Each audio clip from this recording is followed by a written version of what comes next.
Buddy, professional ski patroller, and a handler and trainer with the Canadian Avalanche Rescue Dog Association, Carthew, stood farther down the trail.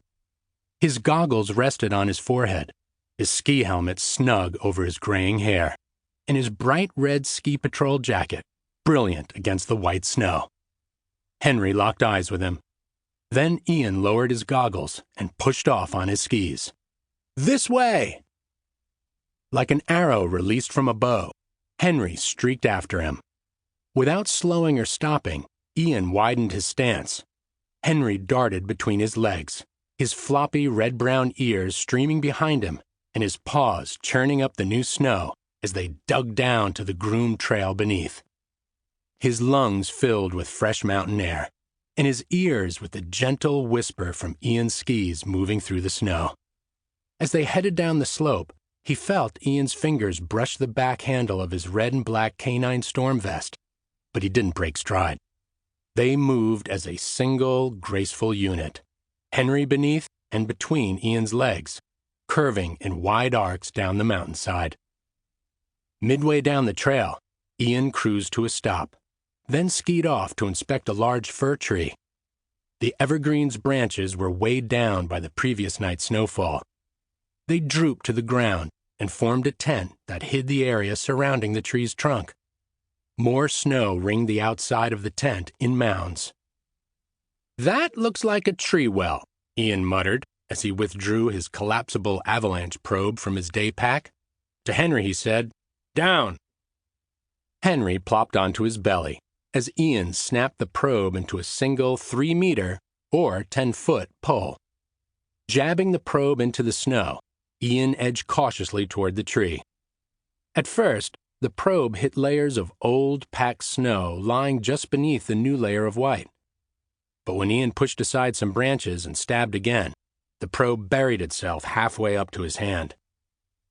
Ian quickly backed away. The branches swung back into place, shedding snow in clumps. He pulled out his handheld radio. "Dispatch, I'm here on Bear's Den, and I'm noticing the tree wells are starting to get pretty significant," he said when the radio crackled to life. "If someone falls headfirst into one, it could be bad. Henry and I are going to check the rest of the trail, then come in." Ian holstered his radio, returned to the trail, and bent down. "Up!" With one smooth motion, Henry leaped onto Ian's back and settled like a scarf around his shoulders. Ian hooked a finger under the collar of Henry's vest. "Ready?" Woof! From his perch, Henry scented the air as they swooshed down the slope. The smell of humans, exhaust fumes from snowmobiles, whiffs of food. His super-sensitive nostril receptors, 300 million of them, 50 times more than humans have, detected them all. He switched from riding to running, sometimes between Ian's legs, and other times far to his side, away from the sharp edges of his skis, always dropping into a downstay when Ian stopped to deal with minor problems. A frayed section of rope in the rope and bamboo boundary fence. A trail sign turned invisible by a thick, icy crust. A plastic water bottle, its contents frozen solid, dropped or left behind by a careless skier. Another tree well. At the slope's end, Henry hopped up next to Ian on the chairlift. The padded seat was cozy, and Ian's hand on his neck was warm and soothing. The lift ferried them high above the skiers to the Whistler Mountain Alpine area, where they made their way to a large gray building with a bright red patrol sign above the main entrance. Inside, Henry padded after Ian through the main room into the rescue room.